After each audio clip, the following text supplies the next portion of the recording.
bansos misalnya. Soal bansos ini dalam tanda kutip, buang tanda kutipnya, kita ditipu oleh para menteri-menteri yang 4 itu. Dia seolah-olah everything is okay, tapi setelah kita kulik-kulik, waduh, oke. Yang dilakukan misalnya Sri Mulyani. Kalau kita lihat yang namanya bansos, itu adalah bagian dari perlinsos, perlindungan sosial. Kalau kita lihat yang namanya perlinsos, itu dananya 496,8 triliun. Itu yang di APBN. Tapi jangan lupa, ada yang namanya automatic adjustment senilai 50 triliun. Yang dipotong pada bulan Januari. Bayangkan, tahun anggarannya baru dimulai, langsung ada pemotongan. Biasanya pemotongan dilakukan karena realisasi pendapatan di bawah target. Karena realisasi pendapatan di bawah target, pemotongan dilakukan. Agar APBN tetap bisa dipertahankan. Ini enggak.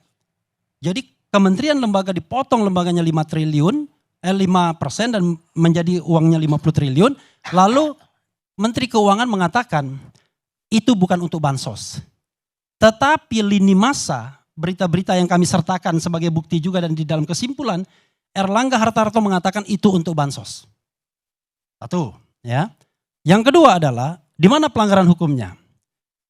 APBN 2024 itu disahkan pada bulan September 2023.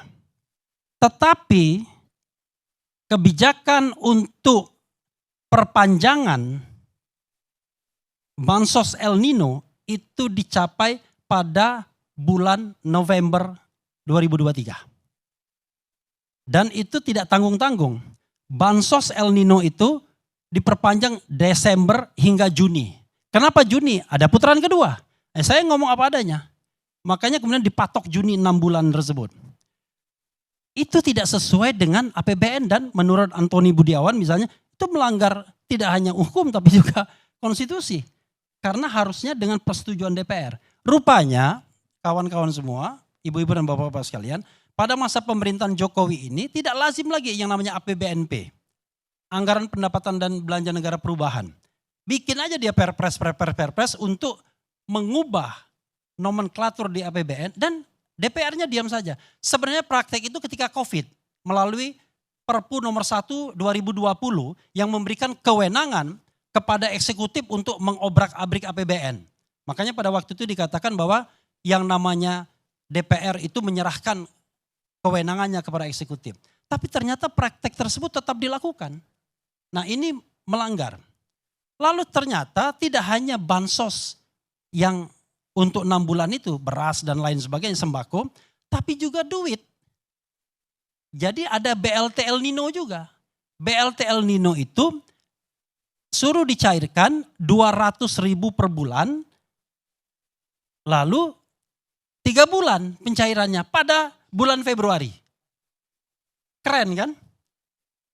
Biasanya orang itu kalau rapel itu di awal atau di akhir kan, ini di tengah. Menjelang sebelum pencoblosan. Itulah yang kata saudara abang tadi, hebat 600.000 ya kan. Nah ahli kami Fit Adrison mengatakan ya tidak terbukti pertumbuhan ekonomi bisa meningkatkan elektabilitas. Melalui ilmu ekonometri dia mengatakan bahwa yang bisa meningkatkan elektabilitas adalah kemiskinan. Kenapa? Begitu 10% kemiskinan dia bilang, maka dia mengatakan probabilitas naiknya saya lupa berapa persen begitu. Dan dia mengatakan bahwa semakin miskin atau semakin kecil pendapatan penduduk, maka bansos itu makin besar pengaruhnya.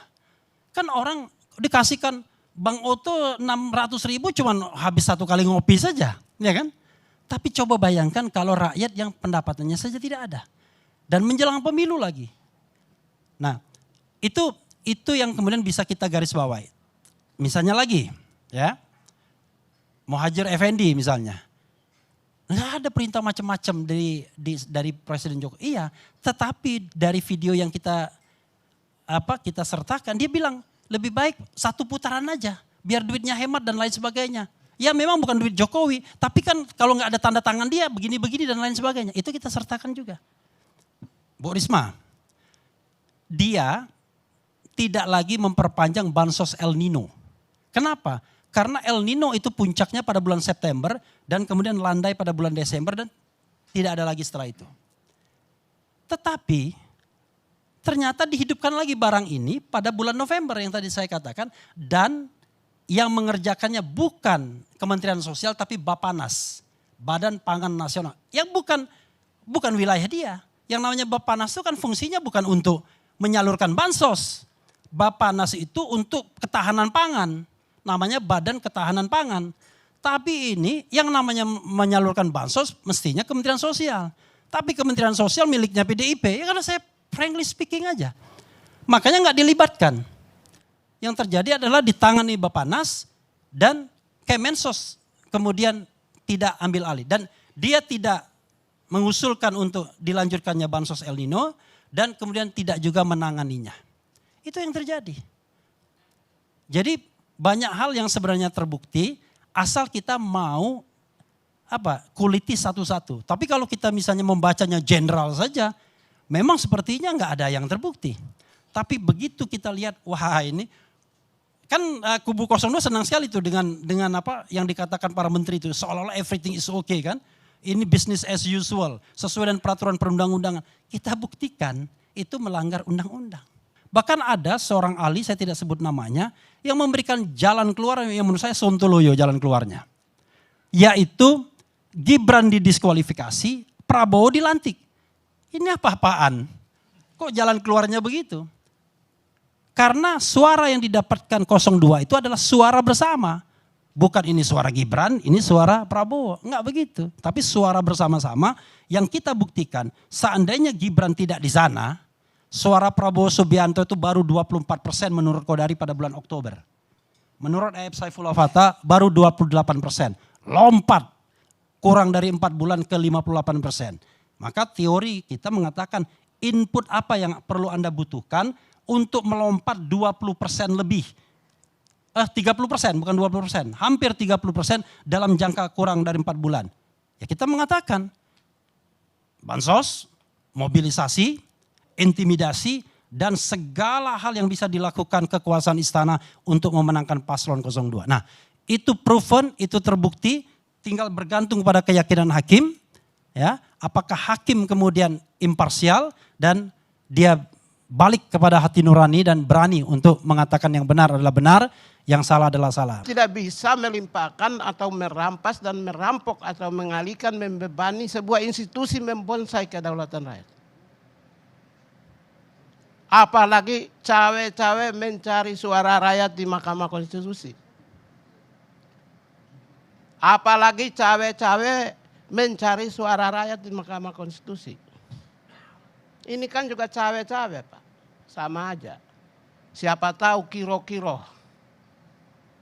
Seperti narasi. Saya salah satu yang pernah menjelaskan secara detail tentang apa itu TSM. Dan saya pelakunya di Komnas HAM. Karena TSM itu berdasarkan Undang-Undang 26 tahun 2000 tentang pelanggaran HAM berat. Belum tentu ahli tata negara tahu tentang TSM. Yang tahu tentang TSM itu adalah orang Komnas HAM yang tahu. Karena itu begitu penjelasan dari Rafli, saya bilang waduh. Rafli, saya bilang jauh banget panggang dari api. Saya pernah menjelaskan secara detail di sini. Dan diakui dan dipuji oleh pengacara 01 di depan Bang Karnilias. Tentang penjelasan saya. Sangat komprehensif, sangat ilmiah, sangat terukur. Apa perlu saya ulang? Waktu saya terbatas oleh Bang Karni. Gak bisa. Karena itu kalau dilihat dari TSM yang tadi dijelasin oleh Rafli. Saya bilang aduh. Berarti ini cawe-cawe kiro-kiro mencari suara di Mahkamah Konstitusi ini. Nah itu satu. Misalnya Bang Rafli juga banyak menipu kita juga. Atau mungkin pada saat itu kayaknya tidak ikut. Natalius ini cinta sekali dengan saya. Mestinya dia bikin opening statement dulu kan. Dia bahas saya setelah saya ngomong, setelah dengar omongan saya. Tapi gak apa-apa karena dia begitu cintanya. Natalius pikir, Anda gak punya bahan jangan-jangan. Ada bahan gak untuk ngomong sidang MK kemarin? Masa Komnas HAM lulu? Begini. Oh ya boleh. Kan tadi kan minta untuk tidak boleh dipotong. Masa sekarang kok inilah sebenarnya tidak konsisten. Ya kalau tidak konsisten sederhana begini, bagaimana meminta konsistensi dalam penegakan hukum di Mahkamah Konstitusi? Susah, Bos.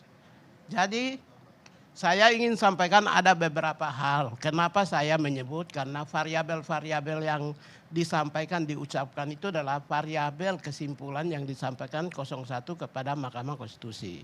Maka saya ingin sampaikan beberapa hal dengan menyebut tadi pengacara.